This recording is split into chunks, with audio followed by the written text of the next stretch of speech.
Ako, Ila Elena, sa nakakatakot na nilalang ang nagpakita sa akin. Alam kong masama ang tangka niya sa akin. Panaginip lamang yun. Kapag natatakot ka o nalulungkot ka, ibulong mo lang lahat ng yan sa kabibing ito.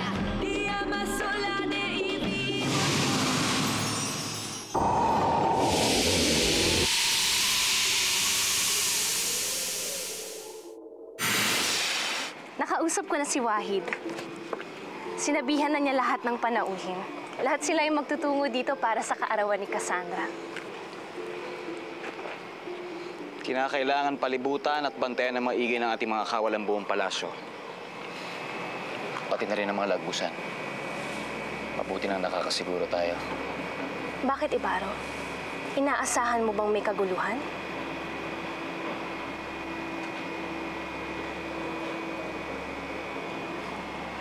Nanaginip na masama si Cassandra, Elena. Yun lang ba? Panaginip lamang yun, Ibaro. Ngunit madalas nagkakatotoo ang mga panaginip niyo mga diwata, hindi ba? Lipas na ang kaguluhan. Tahimik na ang lahat. Walang masamang mangyayari kay Cassandra. Pinangangalagaan ko lamang siya, Elena. Alam ko yun.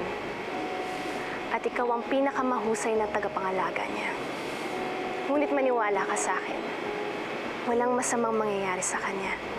At isa pa, malaki na rin siya, Ibaro.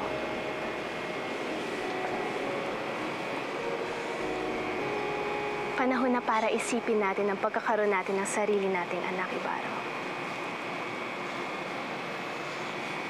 Nalimutan mo na ba ang bilin ni Cassiopeia, Elena?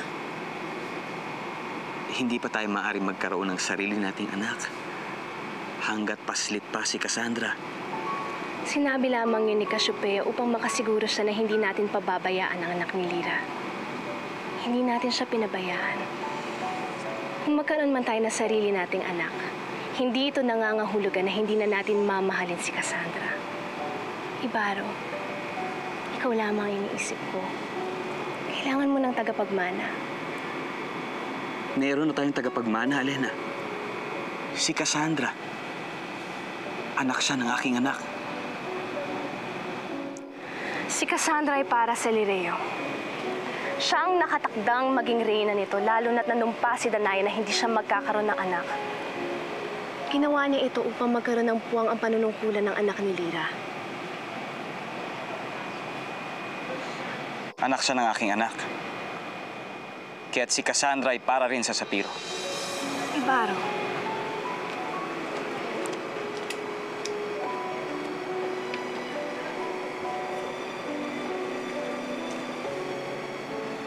Hindi lamang si Amihan ang bilanggo ng kanyang nakaraan.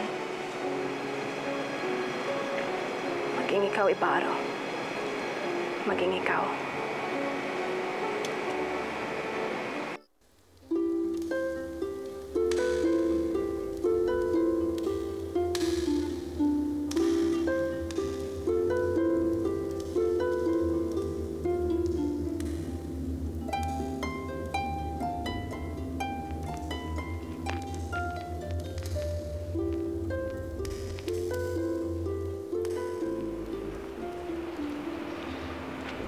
Ilo?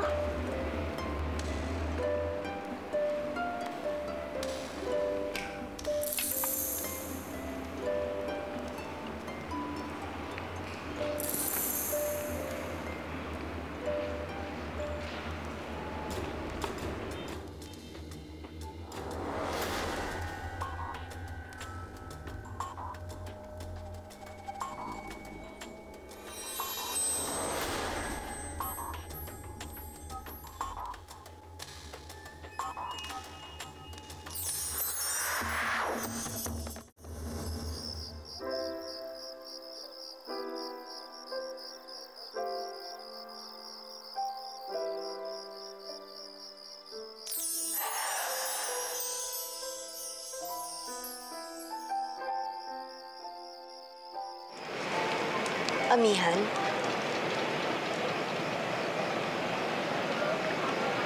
Bakit ganon, Pirena? Lahat na lang ng mga mahal ko sa buhay binabawi sa akin. Una ang aking ama. Pangalawa si Lira. Itong mga espada nila. Ito na lang ang natira sa aking alaala.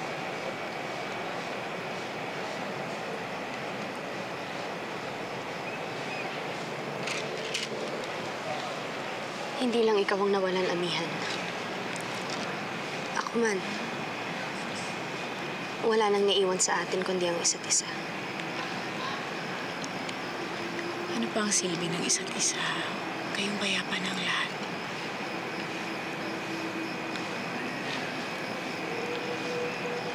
Masakit sa akin na ako'y nabubuhay pa gayong wala na akong dahilan.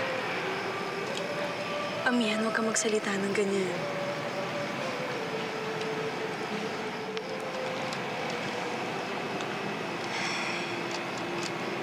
Minsan sinabi sa akin ni Cassiopeia na ang pagkawala ng mga guhit sa aking palad ay nangangahulugan na ako ang makakagawa ng sarili kong kapalaran.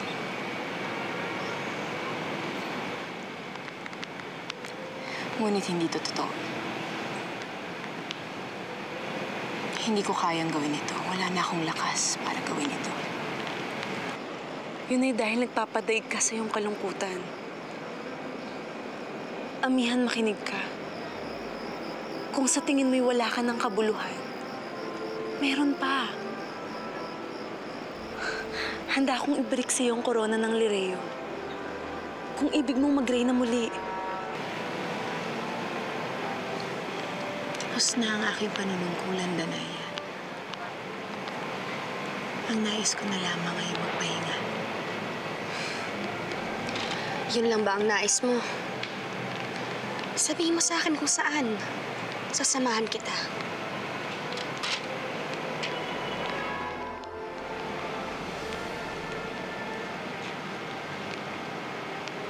Ibang pamamahinga ang sinasabi ko pa rin. Sa Devas. Doon ko nais magtungo. Amihan, Ito na lang ang ninanais ko na pamamahinga.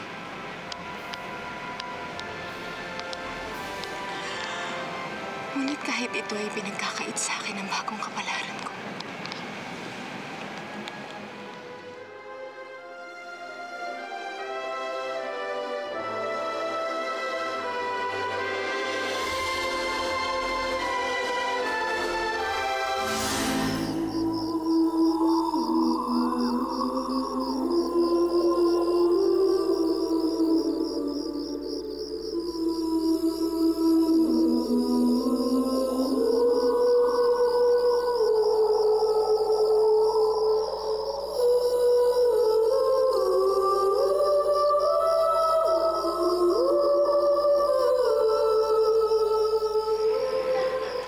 Anong ginagawa mo dito? Gusto ko po sanang ibigay sa inyo ang binigay sa akin ni Ila Alena.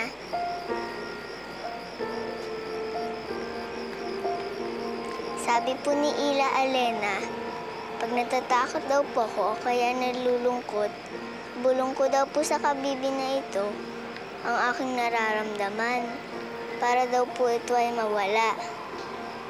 Ila Amihan, alam kong nalulungkot ka.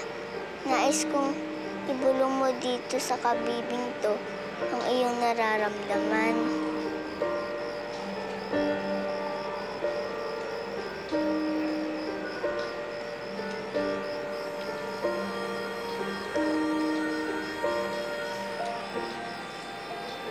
Kunin mo ang iyong kabibi at umalis ka na.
Mahal na Reyna,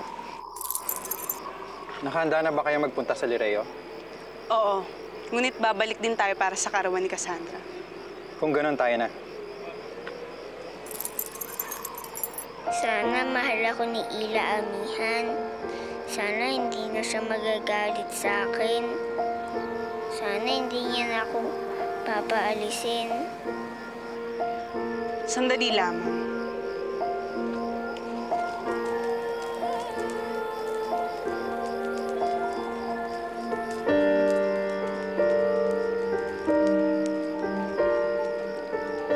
Cassandra, ano ang ibinubulong mo sa kabibing yan? Ila Danaya, hindi ba ako mahal ni Ila Amihan?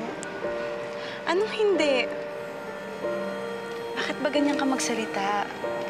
Mahal ka niya sapagkat ikaw ay galing sa kanyang anak. Pero may minsan hindi niya ako nilapitan. At pag ako naman lumalapit, pinapaalis niya ako.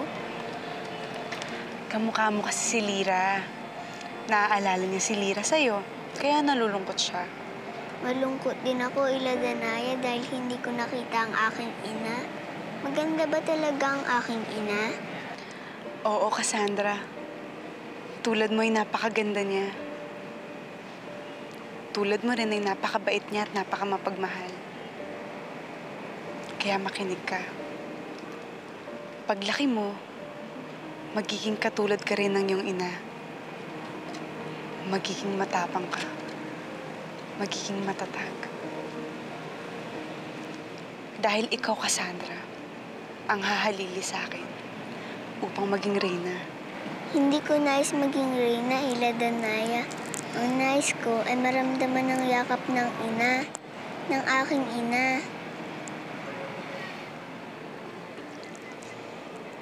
Pagdating ng panahon, kapag nakalimot na si Amihan sa lahat ng sakit na nararamdaman niya, matutupad din ang hiling mo. Mayayakap ka rin niya. Matitikman mo rin ang yakap ng isang ina. Katulad na natikman namin sa aming inang reynang si Minea.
Hindi makapaniwala si Minea na may dugo pala siyang diwata.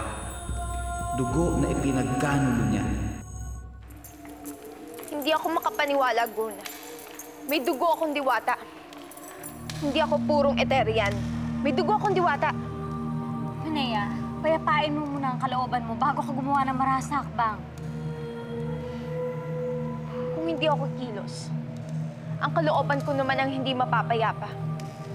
Kailangan kong linisin ang aking budhi. Kailangan kong tulungan ang diwatang ipinagkaanulo ko.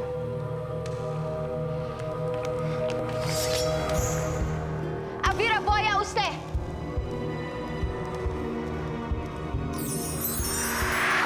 Hindi ka aalis, Minea. Hayaan mo na ako, Ina. Kailangan kong ituwid ang kapalaluang ginawa ko sa mga diwata. Walang dapat ituwid na pagkakamali. Nangyari lamang ang nararapat. Ngunit, Ina, Itatakwil kita. Huwag mong igit ang gusto mo mangyari, Minea. Itatakwil kita.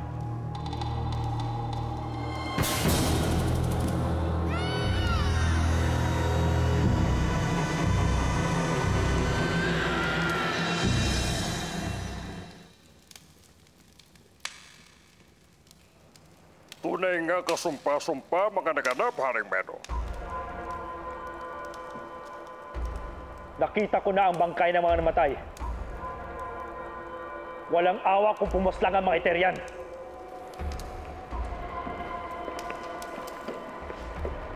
Haring Meno. Haring Bartimos. Haring Meno. Asma, anong nangyari? Isang karimari-marim na pananalakay ang naganap ngayong gabi dito mismo sa ating kaharian, mahal na hari. Sa paghangad ni Avria na makaganti kina Memen at Ornia, ay walang galang na pinasok tayo ng isa niyang utusan. Masisisi mo ba si Avria sa kanyang hakbang na ginawa? Asval? At ano naman ang ibig mo mangyari? Ang hayaan lang ang kalupitan ng Eteria? Kailangang sagipin ni Avria ang kanyang sarili mula sa kahihiyang kanyang dinanas. Kaya't makatarungan lang na makatamo ng kamatayan sina Menin at Ornia. Makatarungan rin ba ang naging kamatayan ng mga ilang diwata na wala namang kinalaman sa sigalot ni Avria, Memen at Ornia?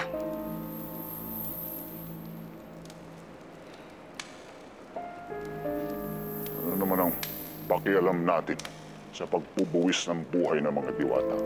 Ha? Hindi naman natin sila kasama. Hindi kauri. Isasakripisyo ba natin ang ugnayan natin sa Eteria? Bakit, Haring Bartimos? Tuluyan mo na bang kinalimutan ang malagim na naging katapusan ni Aranghe?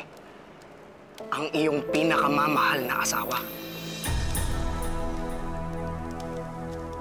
Pinatay ng prinsipe ng Eteria ang iyong asawa. At upang makapagbayad sila sa kanilang kasalanan, ay binigyan ka ng kapirasong lupa, ang Hatoria, ang lupang nagsilbing kapalit ng buhay ni Aranghe. Oo nga't nagkaroon ka ng sarili mong kaharian. Pero ang kaharian na yan ay nananatiling nasa ilalim at nasasakupan pa rin ng Eteria. Yun ba naging kapalit ng buhay ni Aranghe? Ang manatiling nasasakop ng Eteria na siyang pumaslang sa kanya? Gusto na, Asval. Gusto na. Anong ibig mong mangyari? Ang ibig ko ay magkaisa tayo at labanan ng Eteria. Digmaan ang aking hinahangad. Digmaan laban sa Eteria.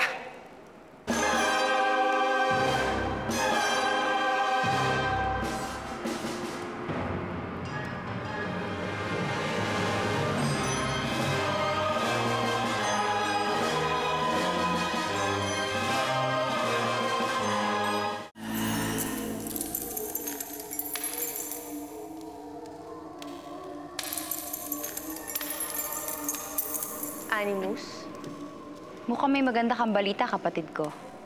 Nagtagumpay ako, mahal na Reyna. Inakas ako ng buhay nila, Memen at Ornia. Naging madali sa akin ang pagbawi ng kanilang buhay. Hindi ako nahihirapan dahil hindi na sila nakalaban. Ang kabilan. Nasaan ang aking kabilan, Animus? Ipagpatawad yung mahal na Reyna. Naiwan ko po ang inyong kabilan.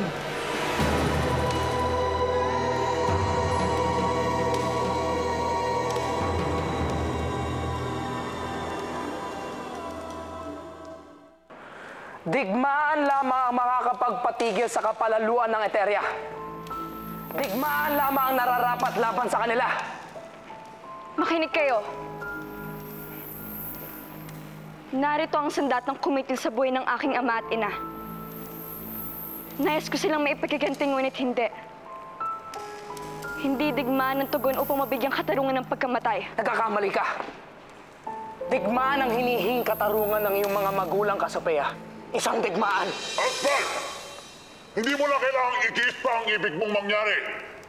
Sa puntong ito, tanging si Haring Meno lamang ang makapagsasabi kung anong mabuting gawin. Ebe lustres yung ine onem.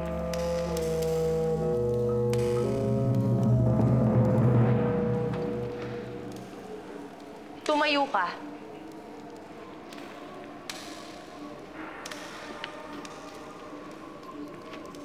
Oo nga't mahalaga sa akin ang kabilan. Ngunit mas higit na importante, ang ginawa mong pagpatay sa aking taksil na asawa at sa kanyang kalunya. Binabati kita, Animus. Kung ganon, dapat mong gantimpalaan ang kapatid ko sa kanyang pagtatagumpay. Paghilumin mo ang sugat ni Odessa, mahal na Reyna. Pagalingin niyo siya. Gusto kong sakupin si Juvila. Si Odessa lang ang makakatulong sa akin. Kahanga-hanga ka. Sukdulang kalimutan mo ang ugat na nag-uugnay sa inyo ni Barcus. Papasayo lang si Juvila. Gagantimpalaan kita. Ngayon din ay gagawa ko ng paraan upang mapagaling sa Odessa.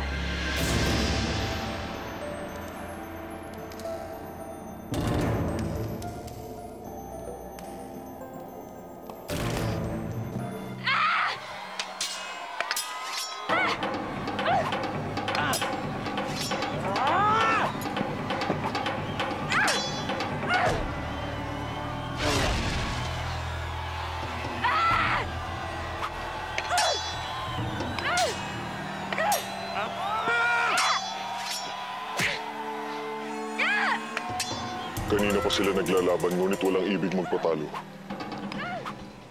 Kagilas-gilas sa pakikidigma ang dalawang ito. Mukhang tatagal pa ang labang ito. Ano, Barcus? Kaya mo pa ba? Gesh mo, Ivne.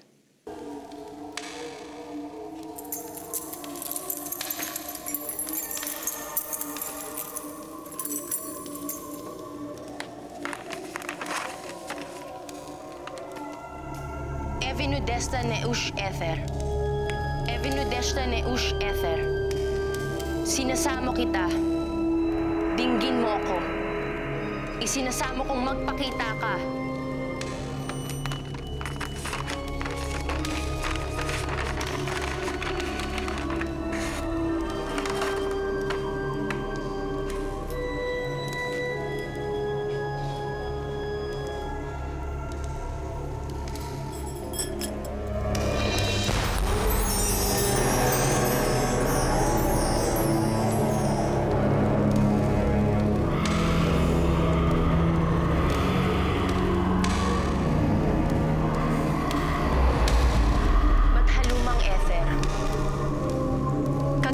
Para sinilalang na ito ang aking kailangan.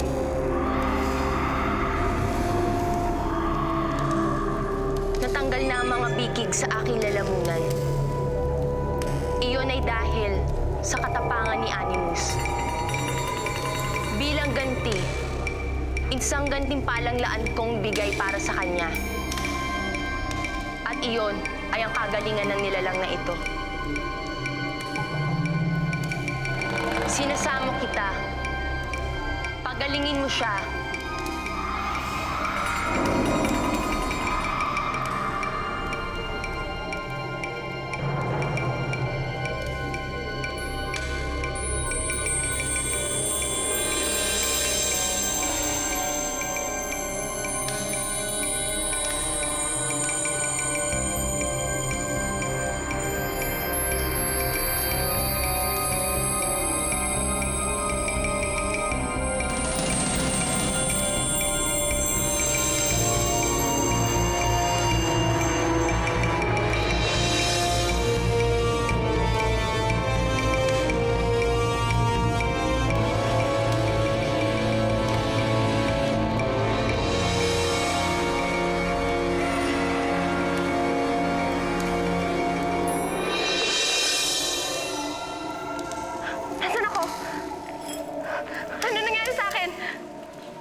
Magaling ka na. Maraming salamat, mahal na Reyna.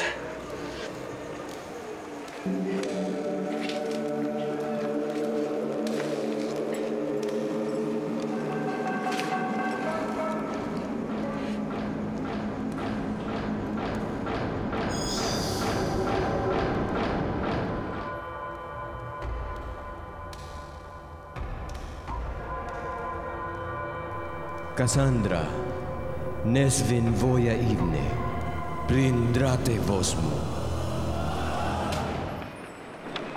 Handa na ba, Ma? bang handog nyo para sa kaarawan ni Cassandra?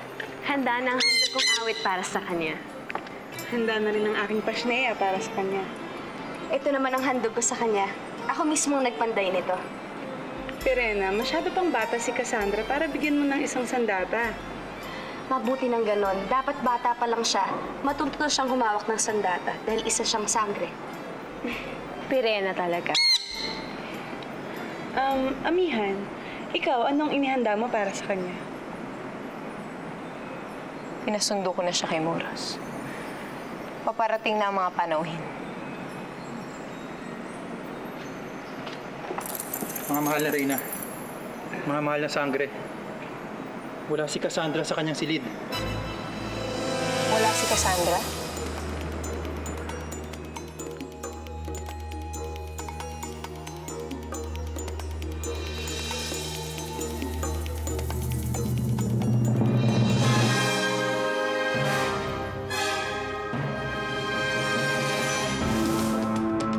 Isang batang sangre nagmula sa hinaharap ang magtutungo sa nakaraan. Mga sangre, nariyan na ating mga panauhin para sa kaarawan ni Cassandra. Kanina pa namin siya hinahanap, Iparo. Nawawala si Cassandra. Ano? Cassandra, Nesvin Voya Ivne, Prindrate Vosmi.